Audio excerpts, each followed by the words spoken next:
سورہ مجادلہ کی آیت نمبر 6 اور 7 میں مالی فی کو بیان کیا گیا ہے۔ دو طرح کے اموال کا ذکر قرآن پاک میں آتا ہے۔ ایک مال غنیمت ہے جس کو سورہ انفال میں بیان کیا گیا ہے، اور ایک مال فی ہے جس کو اس صورت مبارکہ میں بیان کیا گیا ہے۔ دونوں کا فرق کیا ہے؟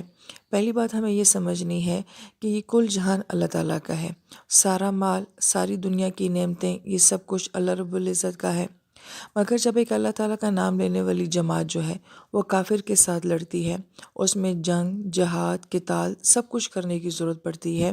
اس کے بعد جو کافروں کا مال مسلمانوں کو حاصل ہوتا ہے اس کو مال غنیمت کہا جاتا ہے۔ لہٰذا اس میں مسلمان کی ایفٹ ہوتی ہے، قربانیاں ہوتی ہیں، لہٰذا اس مال کو مجاہدین میں تقسیم کیا جاتا ہے۔ یہ کن کو دینا چاہیے؟ اس کے بھی 5 مصارف ہوتے ہیں جو کہ سورہ انفال میں بیان کیے گئے ہیں کہ ان 5 لوگوں کو مال غنیمت دینا چاہیے۔ لہٰذا مال غنیمت میں نبی علیہ السلام کا حصہ ہوتا ہے، ذوی القربیٰ کا ہوتا ہے، یتیم کا ہوتا ہے، مسکین کا ہوتا ہے اور مسافر کا ہوتا ہے۔ لیکن ایسا مال کہ جس کو مسلمان جماعت کافروں کے ساتھ لڑتی ہے مگر جنگ، قتال یا جہاد کی سچویشن پیش نہیں آتی ہے اور بغیر لڑے ہی کافروں کا مال مسلمانوں کو حاصل ہو جاتا ہے، لہٰذا اس مال کے حاصل کرنے میں مسلمانوں کی اتنی ایفرٹ نہیں ہوتی ہے، اس لیے اس مال کو مال فی کہا جاتا ہے۔ لہٰذا یہ مال غنیمت سے کچھ مختلف ہوتا ہے،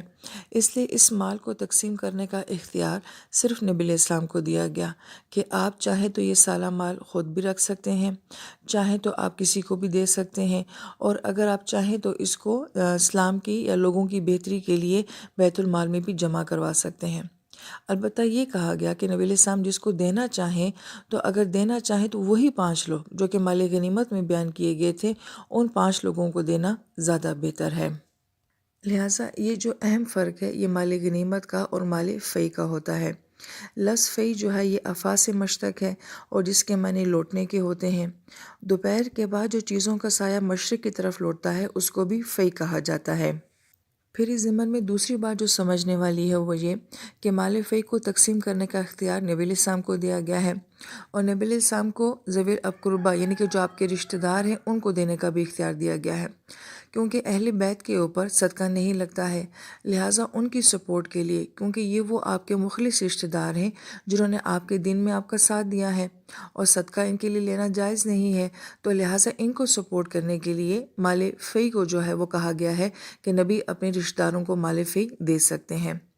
لیکن اس کے بعد یہ بات جاننا بھی ضروری ہے کہ نبی علیہ السلام کی زندگی میں تو آپ جس کو چاہیں کہ مناسب دیں گے، لیکن جب نبی علیہ السلام وصال فرما گئے ہیں تو پھر اب اس مال کا کیا حکم رہا ہے؟ چونکہ اب جب نبی علیہ السلام نہیں رہے تو اس کا مطلب ہے کہ وہ جو سپورٹ ہوتی تھی آپ کے خاندان والوں کی آپ کے ساتھ، اب وہ معاملہ بھی نہیں رہا،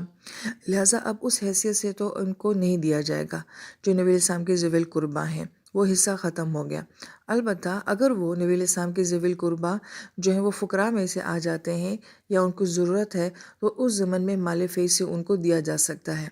مگر نبی علیہ السلام کی قربت کے حوالے سے ان کو نہیں دیا جائے گا۔ یہ تب بھی تھا کہ جب نبی علیہ السلام حیات تھے اور وہ نبی علیہ السلام کو سپورٹ کرتے تھے اور ان کے اوپر صدقہ حلال نہیں تھا، تو اس لیے ان کی فائنینشیل سپورٹ کے لیے مال فی کو دیا گیا تھا۔ اب چونکہ نبی علیہ السلام نہیں رہے، وہ سپورٹ بھی نہیں رہی، اب ان کو مال فی کا ذوی القربیٰ کی حیثیت سے نہیں ملے گا، البتہ اگر وہ ضرورت مند ہیں تو اس حیثیت سے ان کو اس میں سے مل جائے گا۔ پھر اس کے بعد دین اسلام کا ایک اور اہم کانسیپٹ جو ہے جس کو ہمیں سمجھنا چاہیے کہ یہ کل جہان اللہ تعالیٰ کا ہے اور اس میں اللہ تعالیٰ کی بہت ساری نعمتیں ہیں۔ کچھ چیزیں ایسی ہیں کہ جو کہ اللہ تعالیٰ نے صرف اپنے تصرف میں رکھی ہوئی ہیں،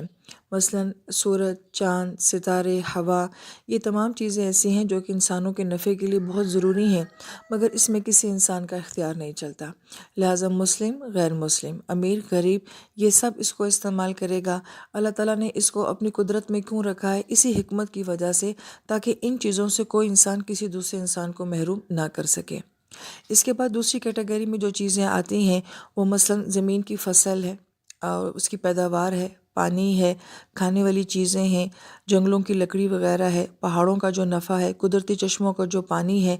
یہ سب چیزیں بھی ایسی ہیں جو کہ قدرتی ہیں۔ مگر اس پہ اللہ تعالیٰ نے کسی حد تک انسان کو اختیار دیا ہے، کیونکہ ان چیزوں کو بھی جو ہے کوئی بھی انسان نہیں روک سکتا، زیادہ دیر تک اس کو اپنے اختیار میں نہیں رکھ سکتا، لہٰذا اس سے بھی عام مخلوق فائدہ اٹھاتی ہے۔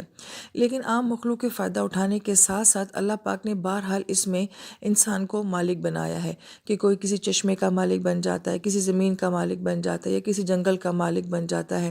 تو لہٰذا اس میں انسان کی اتھارٹی بھی ہے اور عام لوگوں کا نفع بھی ہے۔ پھر تیسری کیٹیگری میں وہ چیزیں آ جاتی ہیں جیسے کہ سونا، چاندی، معدنیات، تیل، پٹرول وغیرہ، یہ بھی قدرتی چیزیں ہیں، یہ بھی اللہ تعالیٰ ہی کا مال ہے، لیکن اس کے لیے اللہ تعالیٰ پاک نے یہ سیٹ اپ بنایا ہے کہ جو شخص ان کو نکالے گا اور اس کے نکالنے میں جو وہ مشقت اٹھائے گا، جو سرمایہ لگائے گا، تو اس کی وجہ سے اس انسان کی اس چیز کے اوپر ملکیت ہو جاتی ہے۔ البتہ یہ اللہ تعالیٰ کا نظام ہے کہ یہ چیزیں دوسروں کو بھی دی جا سکتی ہیں، اور گویا کہ یہ چیزیں دوسروں کی طرف منتقل ہوتی ہیں، مگر اس کے کچھ اصول اور قوانین بنا دیے گئے ہیں کہ جو ان چیزوں کا مالک بنتا ہے، جو ایفرٹ کرے گا، مال لگائے گا، ان چیزوں کو حاصل کرے گا، تو وہ دوسروں کو کس بیس کے اوپر دے گا، تو بہرحال اس میں انسان کی ملکیت ہے۔ لیکن غور طلب بات یہ ہے کہ یہ ہر انسان کی وہ فطری ضروریات نہیں ہے کہ جس کے بغیر انسان بالکل ہی نہ زندہ رہ سکے، لہٰذا اس لیے وہ چیزیں کہ جو کہ انسان کی فطرت کے لیے اتنی ناگزیر نہیں ہیں، وہ تو اللہ تعالیٰ نے انسانوں کی ملکیت میں بھی دی ہیں، جیسے پہاڑوں کی لکڑی ہے، یا چشموں کا پانی ہے، یا فصل وغیرہ، زمین وغیرہ ہے، سونا، چاندی، معدنیات وغیرہ ہیں، تو یہ تو ایسی چیزیں ہیں کہ اس میں اللہ پاک نے کسی حد تک انسان کو قدرت دی ہے، مگر سورج، چاند، ستارے، روشنی، ہوا، اس کے بغیر تو انسان سوچ ہی نہیں سکتا، زندگی کا تصور ہی نہیں ہے، تو اس کو اللہ پاک نے انسان کے لیے کسی قسم کا کوئی اختیار نہیں دیا ہے۔ لہٰذا ان باتوں پر اگر غور کیا جائے کہ اللہ تعالیٰ نے کس طرح سے چیزوں کو تقسیم کیا ہے اور انسان کو کہاں اختیار دیا ہے اور کہاں نہیں دیا ہے، تو ہمیں اللہ تعالیٰ کا یہ سارا سیٹ اپ اور یہ سسٹم سمجھ آ جائے گا کہ اللہ تعالیٰ نے اس دنیا کو کس طریقے سے انسان کو استعمال کرنے کے لیے دیا ہے۔ اور پھر اس کے بعد جو ہمارے دین کا مزاج ہے وہ یہی ہے کہ دوسروں کو دیا جائے، تقسیم کیا جائے، سب کے اوپر خرچ کیا جائے۔ یہی وجہ ہے کہ ہر وہ چیز جس کی وجہ سے دولت کسی ایک انسان کے پاس چلی جائے یا کسی ایک خاص طبقے کے پاس چلی جائے، ان تمام طریقوں کو اسلام نے جو ہے وہ حرام قرار دیا ہے۔ جوا حرام ہے، سود حرام ہے، سٹا حرام ہے، یہ سب چیزیں کہ جس کی وجہ سے صرف ایک طبقہ جو ہے وہ امیر ہوتا ہے، اس کو اسلام میں حلال نہیں کہا گیا۔ پھر ہم دیکھتے ہیں کہ جو چیزیں اللہ پاک نے انسانوں کو دی ہیں، زمین دی ہے، پیداوار دی ہے، زراعت دی ہے، چشموں کا پانی دیا ہے، معدنیات دی ہیں، تو ان میں بھی اللہ پاک نے حصے رکھے ہوئے ہیں کہ تم زمین کا عشر نکالو گے، اپنی مالوں کا زکوٰۃ نکالو گے، تاکہ اس کی وجہ سے کہ جو اللہ پاک نے تمہیں دیا ہے اس کا جو نفع ہے وہ لوگوں میں تقسیم ہوتا رہے۔ تو گویا کہ اسلام کا مزاج دینا ہے، دوسروں کے اوپر خرچ کرنا ہے۔ یہی وجہ ہے کہ ہمیں زکوٰۃ اور عشر کے علاوہ ہمیں صدقہ فطر بھی نظر آتا ہے، کفارات بھی نظر آتے ہیں، صدقے بھی نظر آتے ہیں۔ ان سب کا مزاج بھی کیا ہے کہ اگر کسی کے پاس زکوٰۃ نہیں دینے کے لیے ہے، عشر دینے کی وہ حیثیت نہیں رکھتا ہے، تو یہ سب چیزیں تو انسان کو کسی نہ کسی صورت میں دوسروں کو دینی پڑیں گی۔ انسان روزے تو رکھے گا، صدقہ فطر تو دے گا، انسان سے غلطیاں تو ہوں گی، اس کے کفارے تو دے گا، پھر جو کچھ بھی انسان ساری زندگی میں کماتا ہے، مرنے کے بعد وہ بھی اس کا نہیں رہتا، کہا کہ وہ بھی تقسیم کر دو۔ اگر آپ خود تقسیم نہیں کرو گے تو اللہ پاک نے قرآن میں خود تقسیم بتا دی ہے کہ آپ کے مرنے کے بعد آپ کے پیاروں کو یہ مال کس کس حصے میں کس کس طرح سے مل جائے گا۔